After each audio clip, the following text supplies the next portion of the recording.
Warahmatullahi wabarakatuh. Alhamdulillahirabbil alamin wa bihi nasta'inu ala umuri dunya waddin. Asyhadu an la ilaha illallah wahdahu la syarika lah wa asyhadu anna Muhammadan 'abduhu wa rasuluhu la nabiyya ba'da. Allahumma salli wa sallim wa barik ala nabiyyina Muhammadin wa ala alihi wa ashabihi ajma'in. Ikhwani wa akhwati fillah rahimani wa rahimakumullah. Alhamdulillah, tak lupa dan tak bosan kita panjatkan rasa syukur kita kepada Allah Subhanahu wa taala atas semua nikmat-nikmatnya yang terus mengalir dan kita rasakan, sehingga dengan nikmat itu kita sekalian masih bisa sama-sama melakukan kebaikan yang diperintahkan kepada kita. Kita masih bisa melaksanakan agenda dari agenda-agenda dalam kehidupan kita yang semoga Allah Subhanahu wa taala mencatat sebagai kebaikan yang pahalanya, yang balasannya kita petik kelak di akhirat sebagai bekal kita menghadap Allah Subhanahu wa taala. Demikian pula tak lupa kita bersolawat dan mengucapkan salam kepada Rasulullah sallallahu alaihi wasallam yang telah memberikan bimbingannya sehingga kita mengetahui antara yang hak dan yang batil. Dengan bimbingannya dari perilaku dan ucapan beliau yang diriwayatkan para sahabat, kita bersemangat untuk mengikuti beliau. Semoga Allah Subhanahu wa taala mengumpulkan kita sekalian bersama beliau kelak di jannahnya. Amin. Ikhwani wa akhwati fillah rahimani wa rahimakumullah. Bapak, ibu-ibu dan saudara sekalian, semoga Allah merahmati kita semua. Kita lanjutkan pada malam ini, kita lanjutkan mengambil faedah dari perang atau pengusiran terhadap Bani Qainuqa dan juga Bani Nadir, dua kelompok orang Yahudi yang mengkhianati perjanjian dengan Rasulullah dengan membuat makar dan permusuhan, bahkan ingin mencelakakan Rasulullah Sallallahu Alaihi Wasallam. Sebagaimana yang telah kita ulas pada pertemuan sebelumnya, kita mengetahui bagaimana orang-orang Yahudi mereka tolong-menolong bersama orang-orang munafik yang dipimpin oleh Abdullah bin Ubay bin Salul saat orang-orang Bani Nadir akan keluar dari benteng-benteng mereka akibat atas perilaku mereka terhadap kaum muslimin, terhadap Rasulullah Sallallahu Alaihi Wasallam yang akan membunuh beliau. Ketika mereka hendak keluar, maka Abdullah bin Ubay bin Salul mengutus utusan untuk menyampaikan kepada mereka agar mereka tidak meninggalkan kampung-kampung mereka, rumah-rumah mereka. Dan orang-orang munafikin ini berjanji, kalaupun kalian diperangi, maka kami bersama kalian. Kami akan menolong kalian. Kami akan membantu kalian. Gak usah keluar, gak usah takut. Jadi mereka ini orang-orang ahli kitab, orang-orang Yahudi, dan juga orang-orang munafikin saling tolong menolong, saling bantu membantu.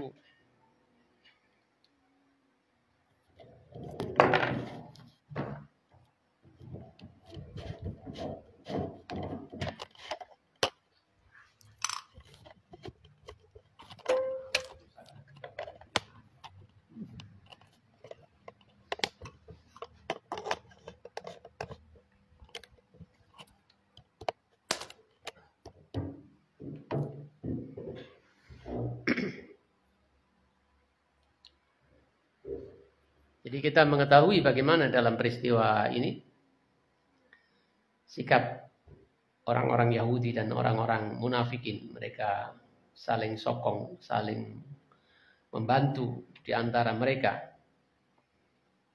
Ini menunjukkan kepada kita sekalian bahwasanya, dan harus ketahui, umat Islam harus tahu bahwasanya kekafiran itu adalah suatu agama. Artinya agamanya apapun, kalau itu agama kafir, maka mereka adalah kelompok yang satu. Jika berhadapan dengan kaum muslimin, maka semuanya akan bahu-membahu. Kaum muslimin umat Islam ini akan menjadi musuh bersama. Sekalipun agama mereka berbeda, akidah mereka berbeda, ibadah mereka berbeda. Kalau sudah berhadapan dengan kaum muslimin, maka mereka akan bersatu padu untuk kaum muslimin. Maka umat Islam harus tahu bahwasanya kekafiran itu adalah satu agama. Adalah satu agama atau agama yang sama. Jangan sampai kemudian ada dalam pemahaman kita, keyakinan kita, bahwasanya orang kafir itu kalau berteman dengan kita, maka dia akan menjadi musuh yang lainnya. Tidak. Sejarah telah membuktikan akan hal ini. Pada perang Bani Nadir, Bani Qainuqa, telah menunjukkan seperti ini. Bagaimana sikap orang-orang Yahudi yang mereka telah membuat kesepakatan, perjanjian untuk menjaga Madinah, untuk saling mendukung, menolong sesama orang yang ada dalam perjanjian itu. Kemudian mereka mengkhianati. Masih ada dalam hati mereka kebencian, permusuhan, dan cari kesempatan untuk menghabisi Rasulullah Shallallahu Alaihi Wasallam. Sekali lagi, bahwasanya kafir itu adalah millatun wahidah, satu agama. Sama, apakah mereka itu Yahudi, Nasrani, munafik, ateis, penyembah berhala, ataupun yang lainnya. Sehingga semuanya selain Islam kelak di akhirat tempatnya sama, di neraka. Innal ladzina kafaru min ahlil kitabi wal musyrikina fi nari jahannama khalidina fiha ulaika hum syarrul bariyah. Kemudian kita juga mengetahui dalam peristiwa ini bagaimana perbedaan sikap antara Abdullah bin Ubay bin Salul dengan sahabat yang mulia yakni Ubadah bin Samit. Bagaimana loyal mereka yang berbeda, sekalipun mereka sama-sama dari Madinah, penduduk asli Madinah. Ubadah bin Samit dari Bani Auf bin Khazraj. Menghadapi sikap orang-orang Yahudi, Abdullah bin Ubay bin Salul, tokoh munafik, dan juga munafik-munafik yang lainnya, sebagaimana kita ketahui, mereka berusaha menolong orang-orang Yahudi. Sementara Ubadah bin Samit, dia datang kepada Rasulullah SAW, memutuskan hubungan dengan Abdullah bin Ubay bin Salul. Nampak sekali keimanan itu menjadi pembeda, ya, menjadi pembeda. Sekalipun mereka sama-sama dari satu kabilah, satu suku, satu daerah. Maka yang membedakan adalah iman itu. Menjadi furqan, menjadi pembeda. Keimanan kepada Allah yang tertancap dalam hatinya menjadikan dia loyal, meninggalkan as-sobiyah, kesukuan, meninggalkan kepentingan pribadi dengan mengedepankan Islam, ya, dengan mengedepankan Allah dan Rasulnya. Maka sudah semestinya lah seperti itu sikap seorang Muslim.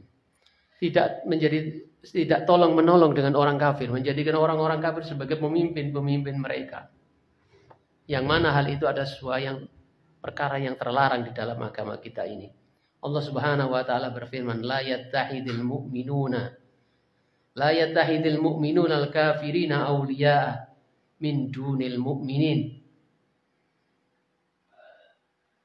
tidak akan didapati orang-orang beriman itu menjadikan janganlah orang-orang yang beriman itu menjadikan orang-orang kafir sebagai penolong-penolong mereka, sebagai pemimpin-pemimpin mereka, sebagai kekasih-kekasih mereka min dunil mu'minin, selain dari orang yang beriman. Wa may yaf'al dzalika falaysa minallahi fi syai'in. Maka barang siapa yang melakukan demikian itu, maka tidak ada dari Allah Subhanahu wa taala sedikit pun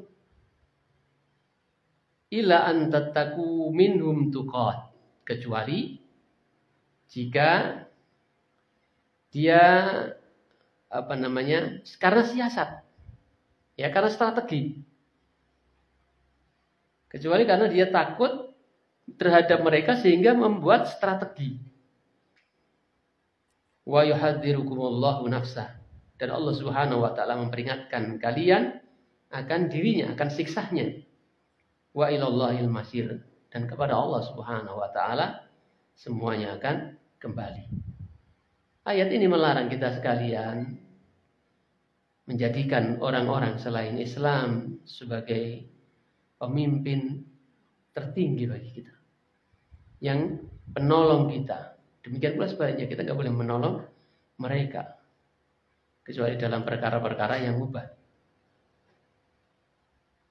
Jadi jangan menjadikan mereka sebagai pemimpin, sebagai kekasih, sebagai orang yang diloyali. Tidak boleh.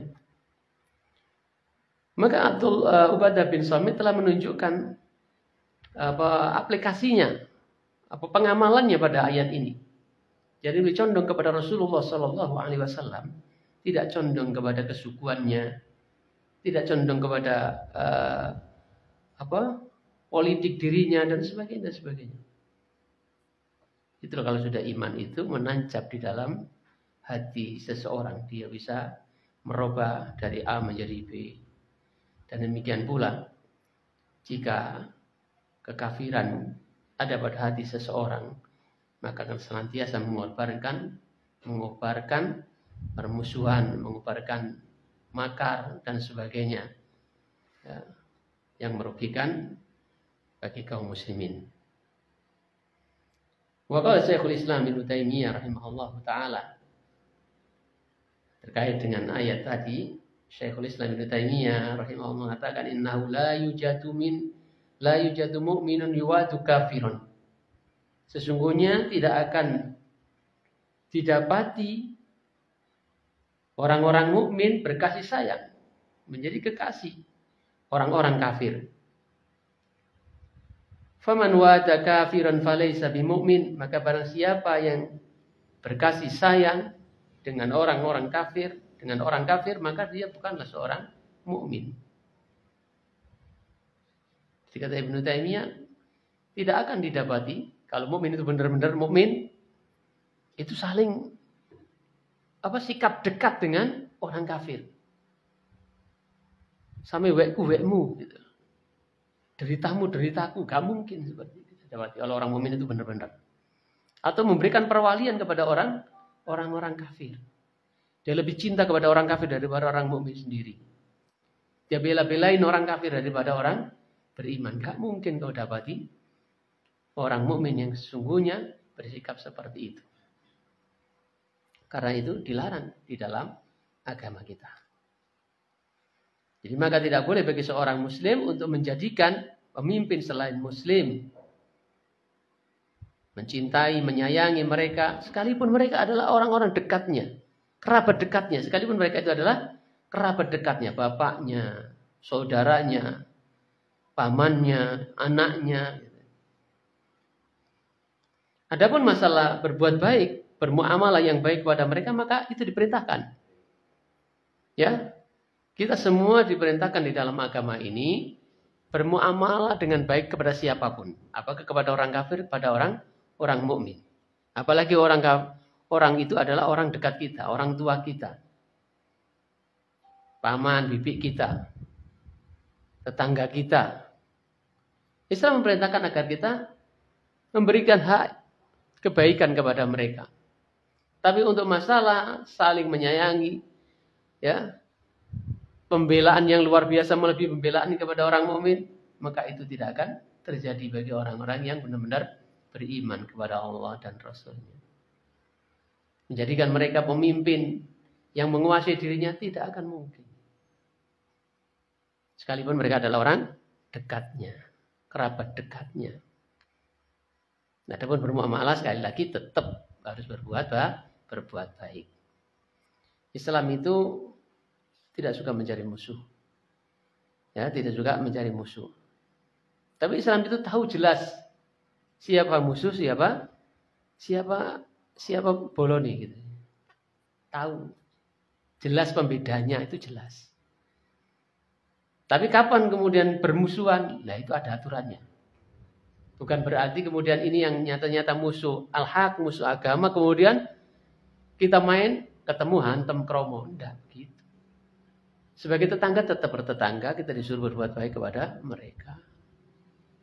Sebagaimana dipraktikkan oleh para sahabat ketika ada keluarganya menyembelih kambing, berikanlah kepada tetangga kita yang Yahudi itu. Seperti itu. Bagaimana para sahabat mensikapi kekafiran orang tuanya, tetap berbakti kepadanya selagi tidak memerintahkan kepada yang mungkar, durhaka kepada Allah, berbuat syirik dan sebagainya. Kalau sudah mengajak kepada kesyirikan, mengajak kepada kekafiran, maka harus tegas menolaknya, jelas pembedanya. Sekalipun ibu punya nyawa 100, kemudian tanggal 1/1 agar aku meninggalkan agama ini, sekali-kali kamu tidak akan meninggalkan agama ini, jelas. Sekalipun ibu tidak mau makan, supaya aku yang sayang dengan ibu ini meninggalkan agamaku, aku akan tetap bertahan. Sampai mungkin ibu nyawanya hilang, dan bahkan punya nyawa 100, hilang terus begitu, tidak akan merubah sikapku, tegas. Tapi kalau ibunya minta makan, dikasih. Minta disuapi, disuapi, walaupun ibunya kafir. Ibunya nyuruh apa, dilakukan. Kecuali nyuruh maksiat, durhaka kepada Allah Subhanahu wa taala. Itulah sikap seorang mukmin. Jelas antara hak dan batil. Dan memang Al-Qur'an itu adalah furqan, pembeda.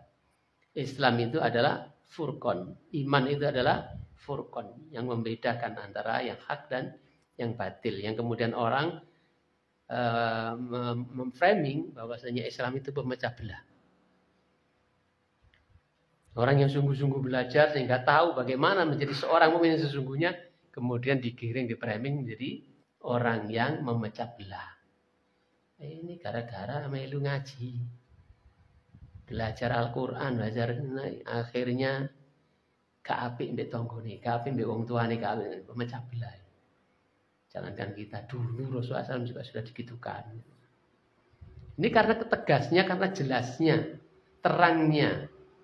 Islam, tauhid dengan syirik, sunnah dengan bid'ah, taat dengan maksiat, jelas. Sehingga kadang-kadang orang tidak memahaminya.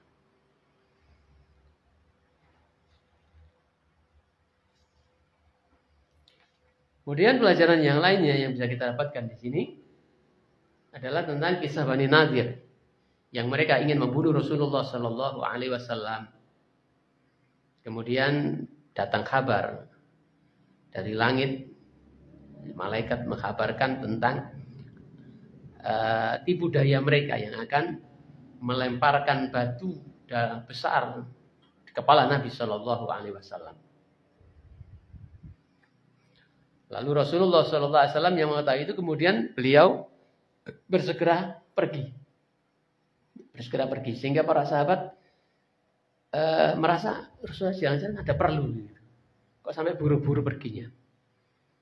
Kemudian sampai di Madinah beliau menyiapkan pasukan, menyiapkan kaum muslimin untuk memerangi Bani Nadir ini. Jadi ini ada merupakan tanda dari kenabian, di mana seperti yang Allah Subhanahu wa taala firmankan dalam Al-Qur'an, wallahu ya'simuka minan nas. Dan Allah itu akan menjagamu dari kejahatan manusia. Rasulullah SAW Sebagaimana difirmankan oleh Allah Subhanahu wa taala, ketika akan mendapatkan suatu musibah dengan tipu daya orang Bani Nadir ini, Allah kemudian utus malaikat untuk memberikan tahu kepadanya sehingga Rasulullah SAW selamat dari tipu daya ini, makarnya ini. Adalah bentuk penjagaan Allah Subhanahu wa taala kepada Rasulnya.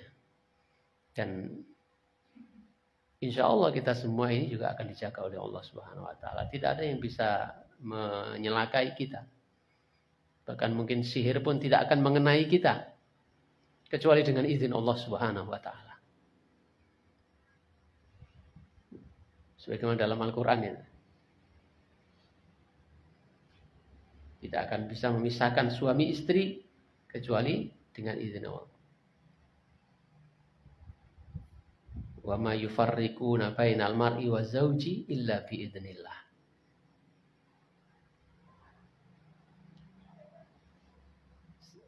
Selanjutnya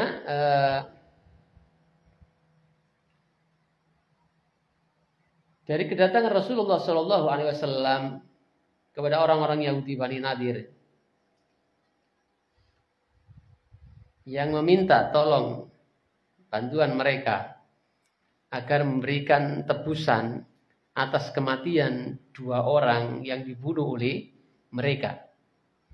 Maka ini bisa kita ambil sebuah pelajaran, bolehnya kita meminta tolong kepada orang-orang kafir selagi tidak membahayakan kaum muslimin, selagi tidak merugikan kaum muslimin, selagi tidak menyalahi prinsip-prinsip di dalam agama Islam ini, tidak menjadikan agama ini rendah dan sebagainya. Ya, dan itu sudah banyak kita ulas dari kemarin-kemarin.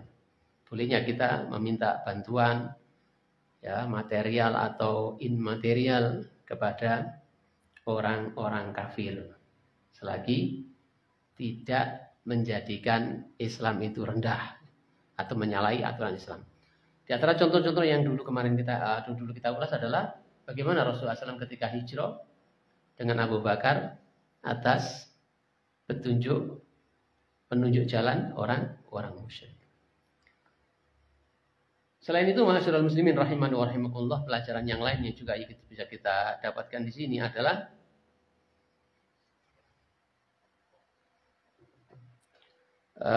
ayat Al-Quran yang menjelaskan kepada kita sekalian bagaimana orang-orang Yahudi di zaman Rasulullah Shallallahu Alaihi Wasallam dan juga orang-orang Yahudi sebelum itu.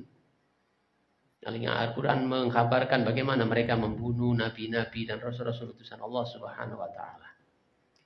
Maka sesungguhnya kita mengetahui itulah sifat karakter orang Yahudi: licik, jahat, penuh tipu daya, suka mengingkari kesepakatan, merasa lebih dari yang lainnya, dan permusuhannya terhadap Islam dan juga kaum muslimin. Allah Subhanahu wa taala sebutkan dalam Al-Quran bagaimana sikap mereka terhadap Rasulullah. Dalam hal ini Bani Nadir, Bani Qainuqa, dan bani-bani yang lain, orang Yahudi. Bahkan sebelum itu diceritakan Al-Quran bagaimana sikap mereka yang membunuh nabi-nabi dan rasul. Maka sampai sekarang pun itu diwarisi oleh anak keturunan mereka. Bagaimana hari-hari ini kita menyaksikan sikap mereka terhadap kaum muslimin Palestina. Yang pada awalnya dia menjadi tamu yang dimuliakan, dijamu. Tak lama kemudian mereka mengusir tuan rumah, membunuh tuan rumah, mengambil rumahnya, mengambil tanahnya. Itu yang terjadi. Dan itu bukan sesuatu yang baru. Sebelum itu juga seperti itu sikap mereka, yang licik, yang ya begitulah, yang jahat gitu. Orang-orang Yahudi, kecuali mereka-mereka yang masuk Islam tentunya. Bapak, Ibu dan saudara sekalian muliakan oleh Allah Subhanahu wa taala. Allah Subhanahu wa taala berfirman, lu'inal ladzina kafaru min bani Israil ala lisani Dawud wa Isa bin Maryam. Telah dilaknat orang-orang kafir dari Bani Israel lewat ucapan lisan Nabi Dawud dan Nabi Isa bin Maryam. Dzalika bima asaw wa kanu ya'tadun. Yang demikian itu disebabkan kedurhakaan mereka dan mereka adalah orang-orang yang melampaui batas. Kanu la yatanahawna an munkarin fa'aluhu. Mereka itu tidak mencegah dari perbuatan mungkar yang mereka lakukan. Labi sama kanu yaf'alun. Sungguh jelek apa yang mereka kerjakan. Ini semua ada celaan kepada orang-orang Bani Israil, orang Yahudi. Taro katsiran minhum yatawallawna alladziina kafaru. Kau melihat banyak dari mereka itu yang tolong-menolong kepada orang-orang kafir. Labi sama qaddamat lahum anfusuhum. Sungguh jelek apa yang mereka lakukan terhadap mereka, diri-diri mereka. Ansahidallahu alaihim wa fil azabihum khalidun. Yang mendatangkan kemurkaan Allah atas mereka dan azab mereka, adab kepada mereka dengan azab yang kekal. Dan di dalam disiksa mereka itu dalam kekekalan siksaan. Walau kanu yu'minuna billahi wan nabiyyi wa ma unzila ilaihi mattakhuduhum awliya'a walakinna katsiran minhum fasikun. Dan kalaulah mereka itu beriman kepada Allah dan Nabi dan apa yang diturunkan kepadanya, mattakhuduhum,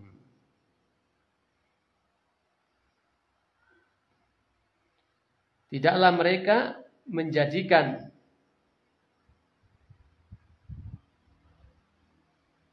menjadikan atau mengambil mereka itu sebagai penolong-penolong mereka, orang-orang kafir atau orang-orang musyrik pada waktu itu. Walakinna katsiran minhum fasikun. Akan tetapi kebanyakan dari mereka itu berbuat fasik. La tajidanna asyaddan nasi adawatan lil ladzina amanul yahuda wal ladzina asyraku. Kamu akan mendapati yang paling keras permusuhannya, orang yang paling keras permusuhannya terhadap orang-orang yang beriman adalah orang-orang Yahudi dan orang-orang musyrik. Dia menyebutkan bahwasanya yang paling keras permusuhannya terhadap kaum muslimin, yang paling keras tipu dayanya, makarnya terhadap kaum muslimin, terhadap Islam ini adalah orang-orang Yahudi dan orang-orang musyrik. Bagaimana orang-orang Yahudi permusuhannya kepada Rasulullah SAW ketika di Madinah? Bagaimana permusuhan orang-orang musyrikin ketika Rasulullah SAW berada di Mekah? Jadi mereka adalah orang yang paling keras karena sebab kebencian mereka terhadap kebenaran. Kesombongan mereka, ya, yang merasa lebih daripada yang dibawa oleh Nabi Muhammad SAW atau nabi-nabi sebelumnya, sehingga menjadikan mereka begitu keras di dalam memusuhi. Contohnya orang-orang musyrik dahulu. Orang sudah pergi ke Habasah masih dikejar untuk dihabisi. Kalau sekedar kebencian, maka orang yang dibenci pergi, ya sudah, selesai toh. Ngasih gak keduga aku. Kan gitu. Sing di ngasih wis gak ono. Wah, berarti seneng aku. Wah, wis tak coba beri wis gak ono. Kan mestinya begitu. Kalau kebencian biasa. Nah, kebencian yang keras terhadap kebenaran tidak seperti itu. Orang yang sudah pergi tetap aja pengen ditarik, pengen dihabisi, intinya diintai anak cucunya gitu. Seakar-akarnya gitu. Agama ini mau dihabisi. Itu kebencian atas nama agama.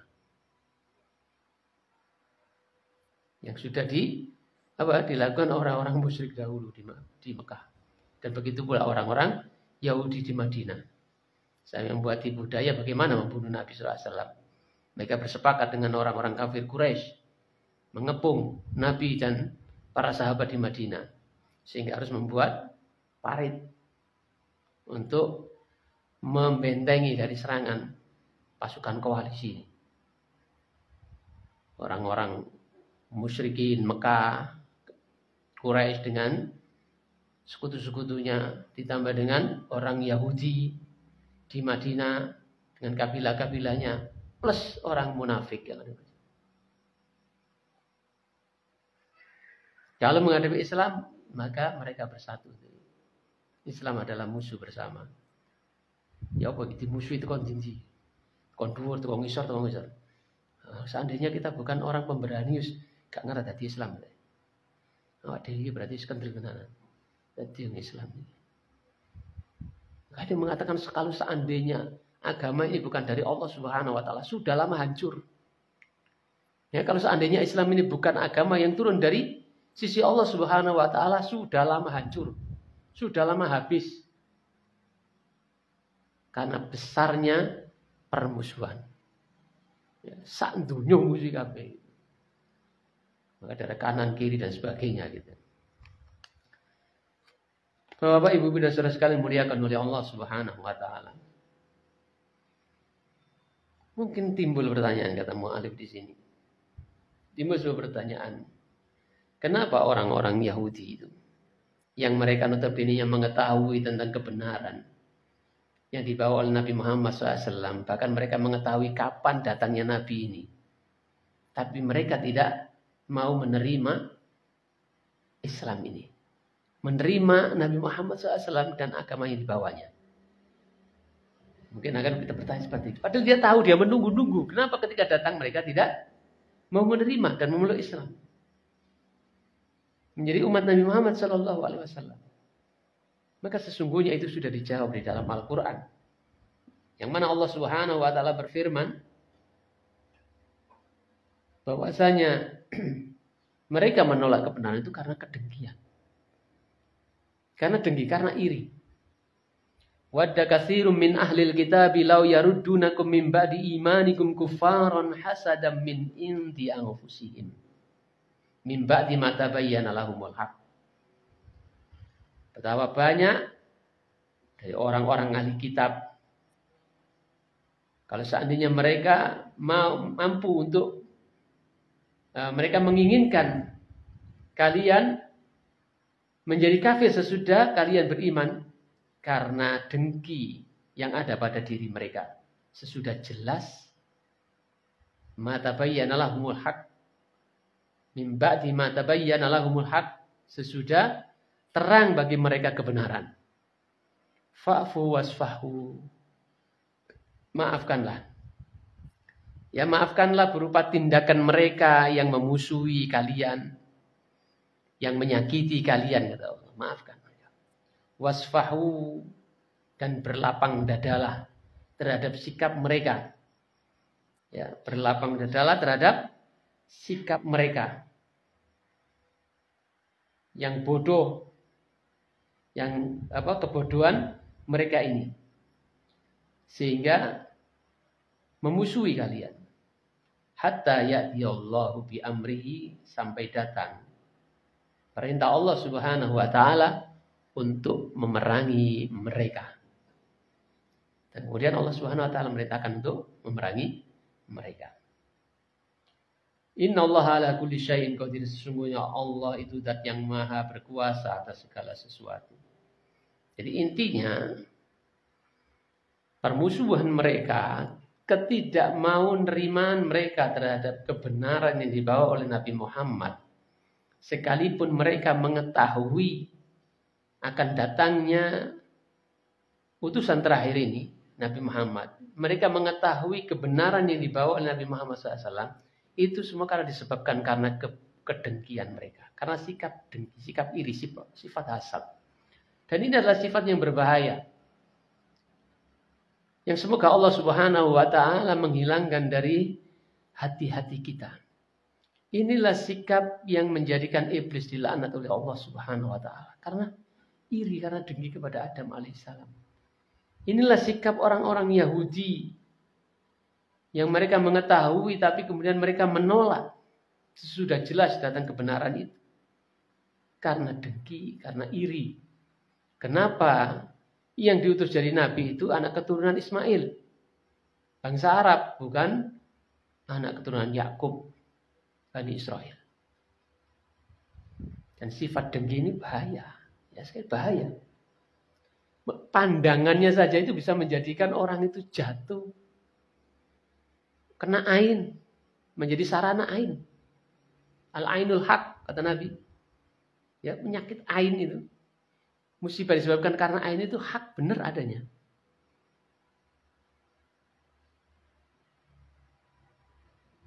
Banyak sudah peristiwa orang yang sengsara karena ain.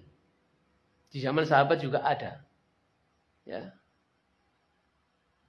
Makanya kita sekalian ini diajari untuk berlindung kepada Allah Subhanahu wa taala, dan setelah turun surat ini maka itu dijadikan kalimat-kalimat perlindungan oleh Rasulullah SAW. Termasuk di dalamnya adalah dari kedengkian. Qul a'udzu birabbil falaq min syarri ma khalaq wa min syarri ghasikin idza waqab wa min syarri nafasati fil 'uqad wa min syarri hasidin idza hasad. Berlindung kepada Allah Subhanahu wa taala dari kejahatan orang yang dengki apabila dia mendengki. Itu menunjukkan akan suatu bahaya. Jangan dikira dengkimu dewe, badai loratimu dewe. Tidak, itu mengandung bahaya. Kalau kita tidak berlindung kepada Allah Subhanahu wa taala bisa kena efek dari kedengkiannya. Orang dengki ngasih wae siji. Ngasih. Bojone wayu to dengki. Miyang yang olang-along ae dengki. Gitu. Kok tambah suwi ngajine tambah akeh didengkeni bisa.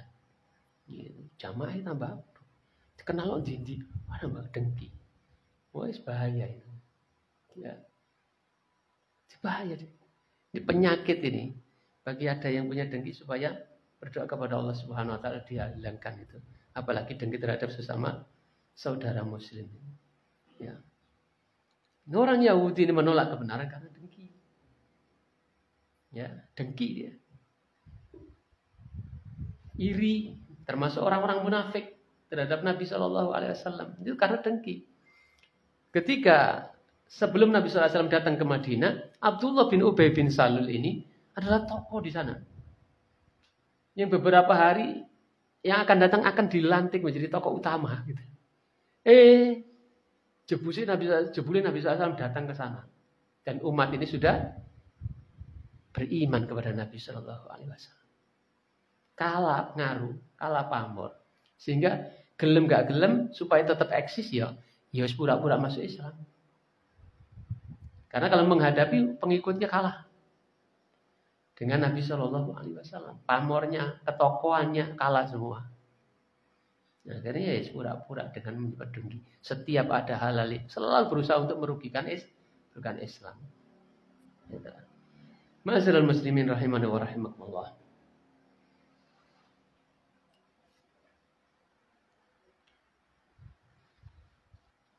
Dan orang-orang yang beriman mengambil pelajaran dalam hal ini, ya, agar tidak menjadikan hatinya dengki di antara sesama kaum muslimin, dengki terhadap kebenaran. Dan sesungguhnya kedengkian ini bisa menutup dari mendapatkan hidayah Allah Subhanahu wa taala. Ya, bisa menutup hati dari mendapatkan hidayah Allah Subhanahu wa taala. Dan kita telah banyak menyaksikan orang-orang yang dengki, yang membenci kebenaran, membenci sunnah Nabi ini. Akhirnya malah semakin jauh. Ya, semakin jauh. Ada orang-orang yang mulanya sregep sholat berjamaah, tapi kemudian kena cobaan dengan apa yang viral di media massa antara Ustadz A, Ustadz B. Lalu dia, wah Masya Allah, menampakkan permusuhannya. Allah persulit untuk melakukan sholat berjamaah. Bahkan dia mulai condong kepada hal-hal yang menyimpang. Dia berusaha menjauhkan orang dari kebenaran, menjauhkan orang dari sunnah Nabi. Allah bisa jadi menjauhkan dia. Ya, karena al-jaza min jinsil amal. Semakin dia dijauhkan, semakin dia dengki, semakin dia Masya Allah. Na'udzubillah min dzalik.